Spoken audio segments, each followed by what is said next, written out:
Hi! Hi, my beautiful friends. It has been so long. I haven't recorded something, I guess, in a year or so. It's been different this last year. A lot of changes. I've changed the things I do. I changed so many things. And unfortunately, I stopped creating the time to record these daily just communications to you.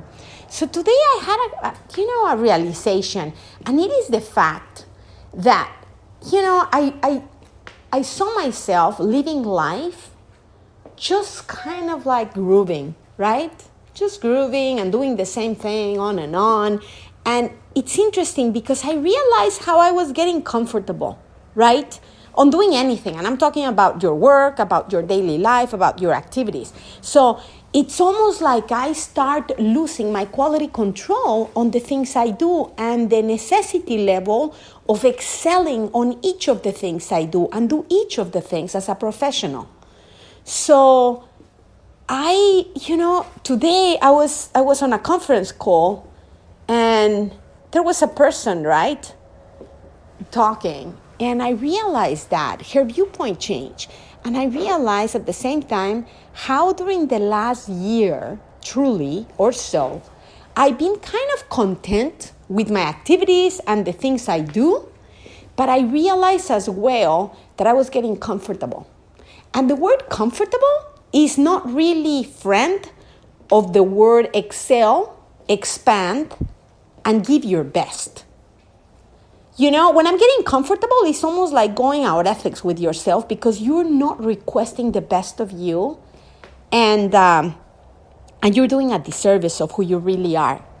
Another thing that I realized is that the only thing that has kept me happy throughout this life is when I'm growing as a spiritual being. What do I mean by that? Am I learning new things? Am I getting more able? Am I getting more capable and effective at doing what I do? And I mean anything. If you're a cook, or being a chef, doing outstanding meals and better than the year before or the day before. So I have been used to groups putting that necessity level on myself of excelling, but I realize since recently I've been by myself and producing for myself, right? Haven't really been part of many groups, unfortunately.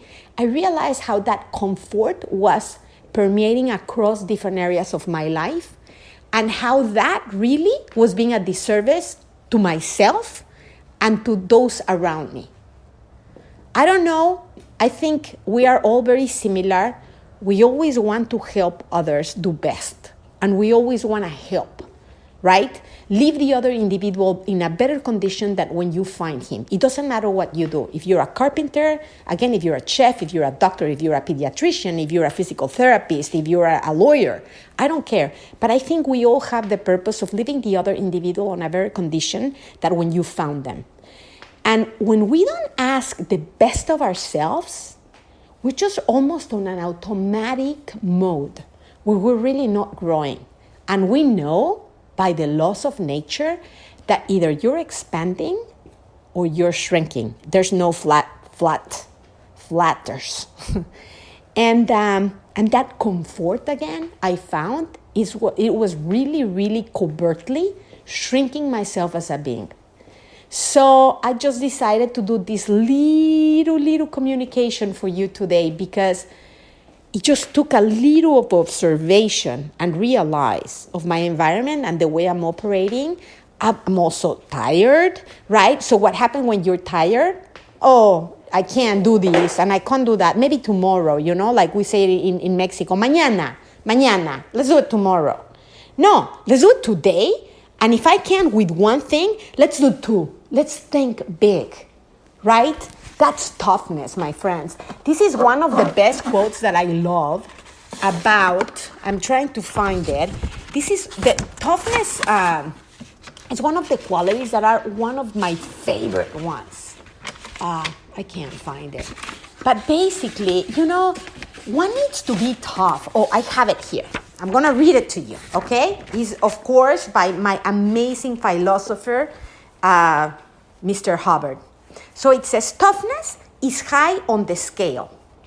At upper levels in Scientology, we find ourselves unable to handle one area, and so instead of doing the natural things and reducing the area we're trying to handle, we just double the size of the area. That's the way, a person works. How many times in your life have you decided, well, let's see, I couldn't handle so-and-so. I guess I'd better handle just a little bit less. And then the first thing you know, you couldn't even handle that. What if you had said, all right, now let's see. I don't seem to be able to do this. Well, where's 2 of them?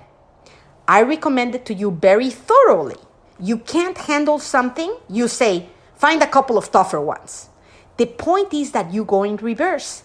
You've decided already, long time since that it was rough handling, a body. So, you're convinced it's tough. It gets kind of anxious about handling this body, right? Your body. He knows he can't do only one thing at once. He knows this. He knows it completely. I can't multitask, right? Now, let him go down the street and work 2 bodies at a time. Imagine that. Multitasking. Oh, no. You could say, no, this isn't right. This is not the right out. This could not be. That's just more quantity. That's, oh my God, that's tougher. I cannot do one. Why would I do 2? I'm afraid this is the road out. The job gets tougher, as you progress in life. Fortunately, we can do it. So the thing to do is keep on moving and expanding, keep on working to your next step ahead, and soon you'll get there. So the word is toughness, guys. TOUGHNESS, toughness. Let's be tough. And let's really, really, really ask ourselves for the best on us. Have an amazing day, you toughies.